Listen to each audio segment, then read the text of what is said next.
नमस्कार। उम्मीद है आप लोग स्वस्थ और आनंद होंगे। भारत की राजनीति दिन-ब-दिन बड़ी दिलचस्प होती जा रही है और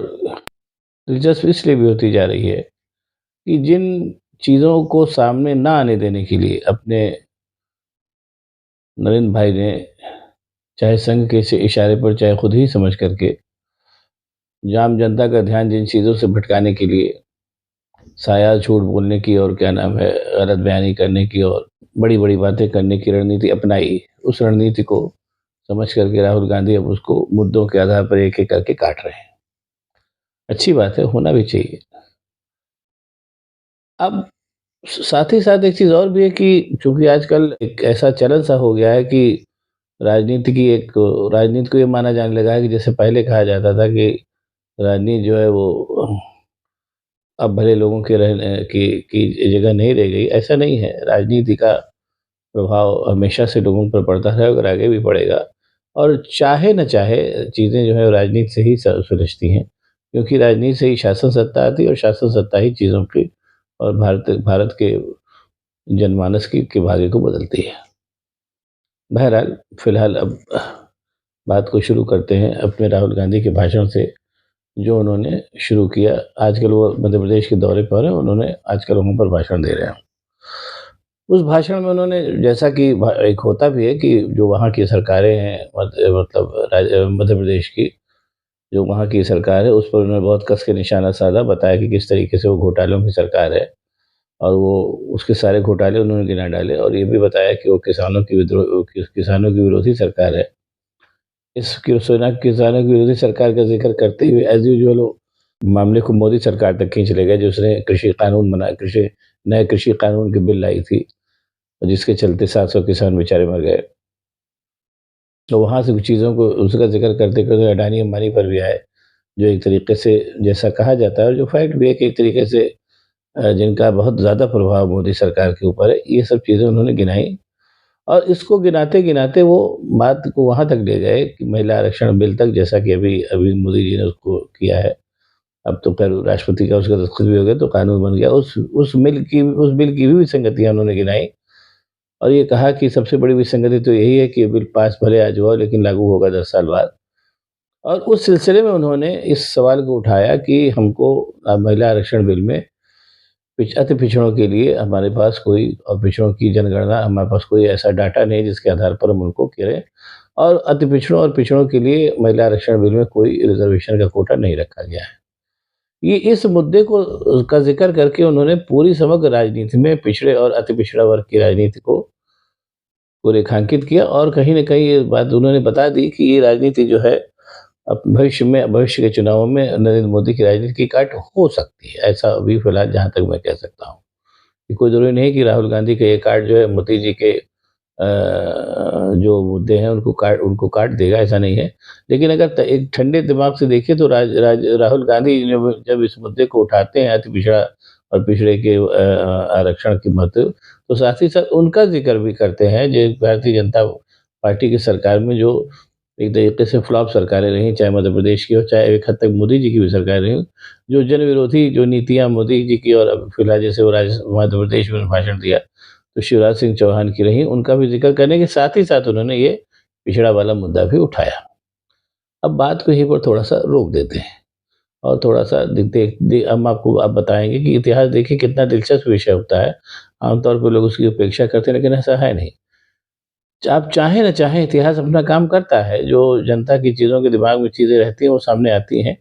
देखिए थोड़ा-सा ज़िक्र करते हैं, हो सकता है आपको पसंद आए। शुरुआत करते हैं हम भारतीय राजनीति में भारत की स्वतंत्रता के जस्ट आफ्टर। भारतीय स्वतंत्रता संग्राम में सारी ही जितने जाति वर्ग थे, उनको साथ करके कांग्रेस ने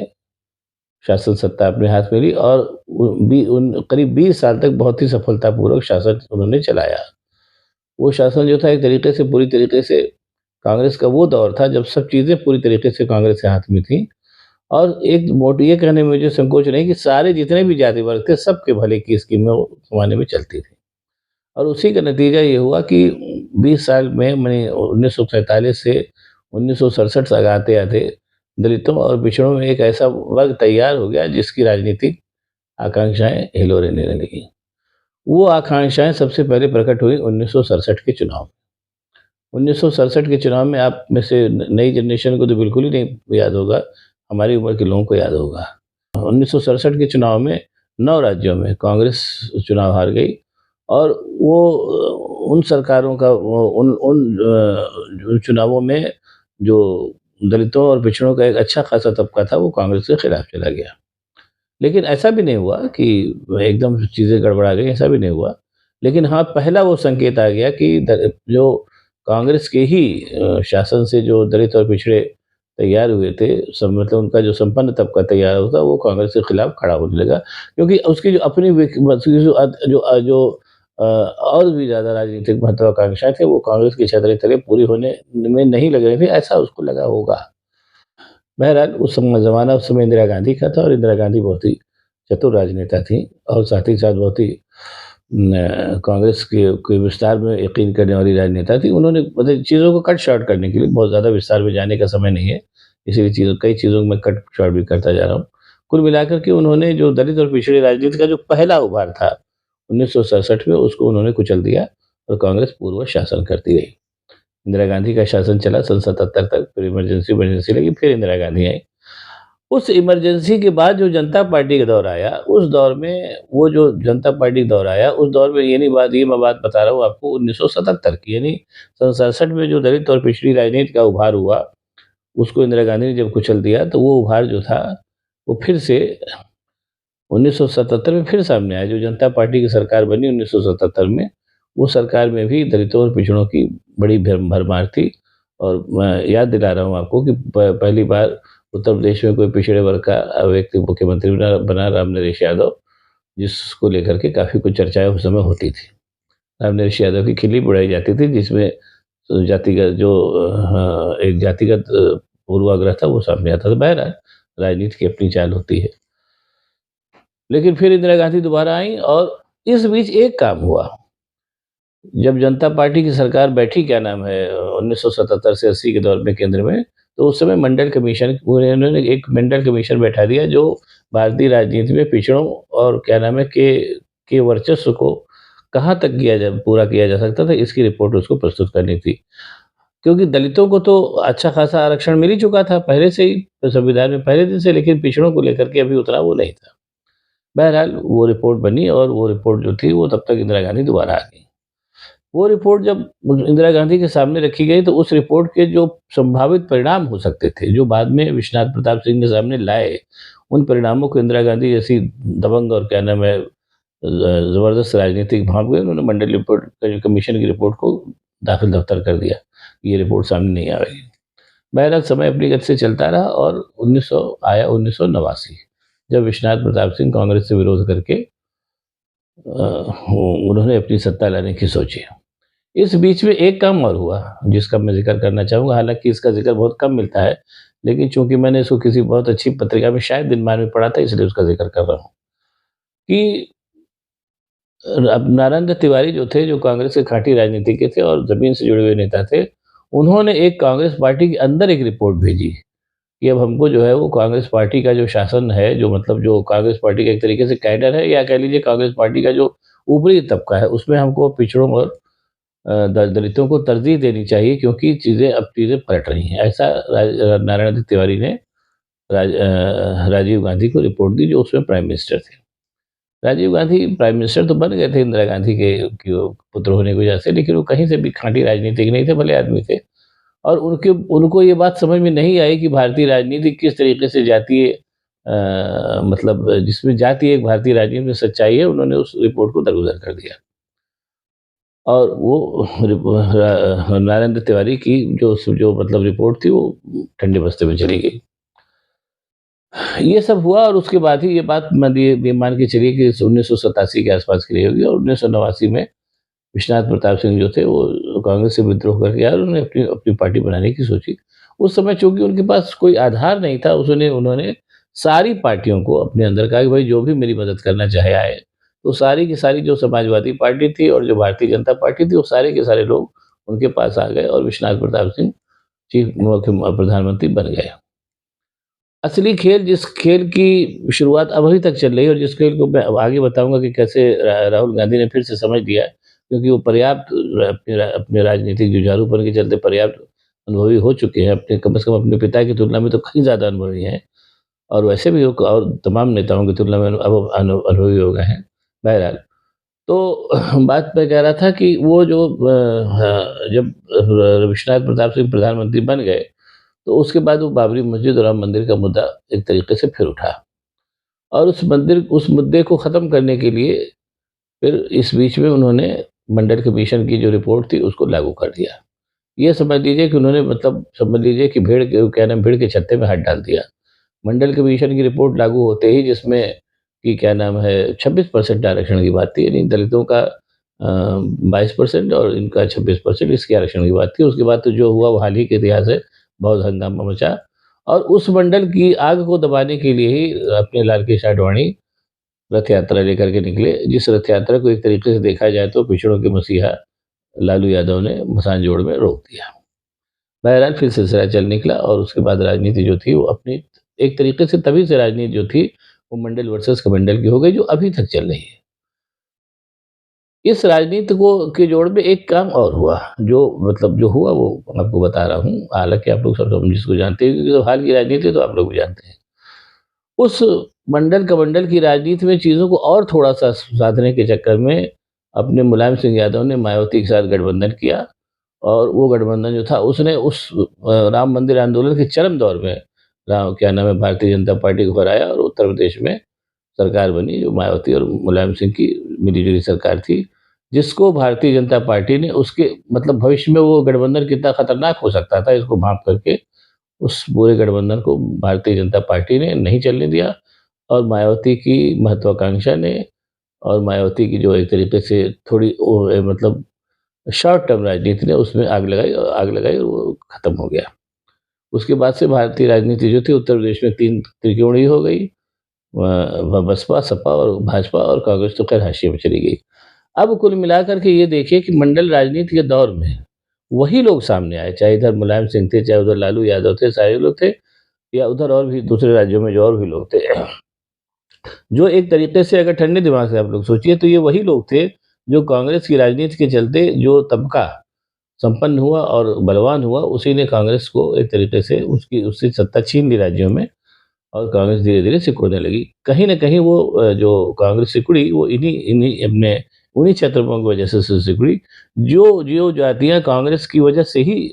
शक्तिशाली हुई थी। बहरहाल ये राजनीति ये सब चलता रहता है और उसके बाद का दौर तो आप लोग देख ही रहे हैं। अब उसके बाद चूँकि ये दौर-दौरा चल रहा था, अब इसमें एक चीज़ और भी दूसरी उस इस पूरे दौर की एक और कमी उभर के सामने आई कि चूँकि इधर इधर मुलायम सिंह यादव हो गए, उधर क्या नाम है लालू यादव हो गए और एक उधर उधर हरियाणा में जो थे चौटाला वगैरह ये सब लोग हो गए। इनके पास वैसा प्रभाव मंडल नहीं बन पाया जैसा कांग्रेस का था और गिरे-गिरे में भी कांग्रेस का प्रभाव मंडल था, जिस प्रभाव मंडल को काफ़ी हद तक भाजपा ने साधा, उसका भी प्रभाव मंडल काफ़ी ज़्यादा है आज की तारीख में, ये मानना पड़ेगा। इसलिए कुल मिलाकर के ना चाहते हुए भी ये जो अभी क्या नाम है ये जो इंडिया गठबंधन बना, उस इंडिया गठबंधन की कमान जो थी ना चाहते हुए भी राहुल गांधी के हाथ में आ गई और राहुल गांधी ने भी मेरा ख़ैर मुझे ऐसा लगता है, अब हालाँकि वो उनसे व्यक्तिगत रूप से तो मिलना संभव नहीं है कि उनकी मैं उनसे बात कर सकूँ, कभी मौका मिला तो बात होगी। मुझे लगता है कि राहुल गांधी ने जिस तरीके से भारत यात्रा की और जिस तरीके से परिपक्व राजनीतिक हो रहे हैं, कहीं न कहीं इस चीज़ को उन्होंने पकड़ लिया। कमंडल राजनीति की काट जो है वो मंडल ही है, जैसा आमतौर पे कहा जाता है। यानी भाजपा का जो उत्थान हो रहा है, भाजपा का जो वो हो रहा है, उसको कहीं न कहीं फिर उसी मंडल राजनीति के काट से काटा जा सकता है और उन्होंने पिछड़ा जो राजनीति पे तो ये है कि अवसर को पकड़ने का खेल है, तो महिला आरक्षण में जो भारतीय जनता पार्टी ने जो किया खेल, ये आरक्षण नहीं दिया, उसी चीज़ को राहुल गांधी ने पकड़ लिया और वो पकड़ के बैठ गए हैं कि हम बताइए कि हमको आप आरक्षण में आरक्षण में आप जो है पिछड़ों का की की भागीदारी क्यों नहीं घोषित कर रहे हैं? ये राहुल गांधी ने इस मुद्दे को उछाल दिया है, जो मुद्दा मुझे लगता है कि कालांतर में अभी बढ़ेगा और कहीं न कहीं भारतीय जनता पार्टी की काट को काट काट करेगा। ये तो हुई एक चीज़, इसमें एक चीज़ और होगी, जहाँ तक मैं मुझे ऐसा लग रहा है, होगी या नहीं होगी मैं नहीं कह सकता। कि मंडल राजनीति में जो दौरा चला, जो मंडल राजनीति का उभार आया, उसमें जो जातियाँ प्रोमिनेंट थी, सब जो उसमें, और जो प्रोमिनेंट जातियाँ नहीं थीं, उनको भारतीय जनता पार्टी ने साधा। लेकिन ये कि भारतीय जनता पार्टी की जो जैसा मैंने शुरू में कहा था कि इसको साधा तो, लेकिन भारतीय जनता पार्टी ने उनको दिया कुछ नहीं। और इसी वो चीज़ उस चीज़ पे उनका ध्यान ना जाए, इसीलिए शायद अपने नरेंद्र मोदी साहब ने एक तो ये कहा कि मैं पिछड़ों का अपने आप को पिछड़ा घोषित किया,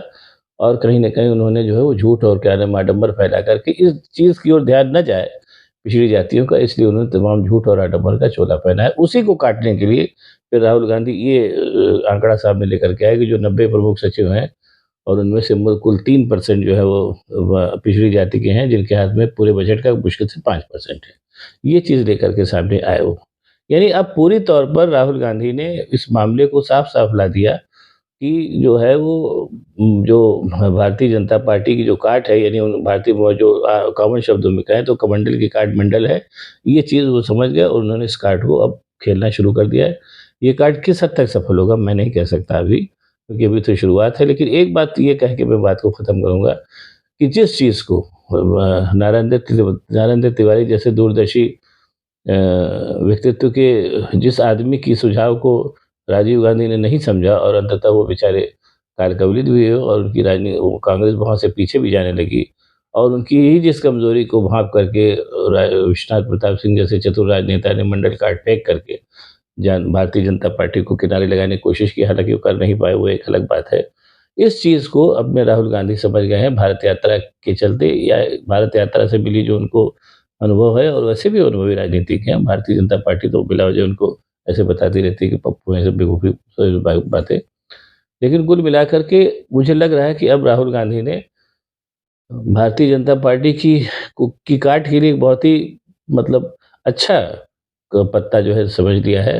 अब वो पत्ता किस हद तक कारगर साबित होता है, इक्का साबित होता है या क्या साबित होता है, ये तो देखना पड़ेगा। लेकिन अगर कहीं इक्का साबित हुआ, पिछड़ा आरक्षण का मुद्दा, तो ये समझ लीजिए कि भारतीय जनता पार्टी सचमुच मुसीबत में पड़ जाएगी।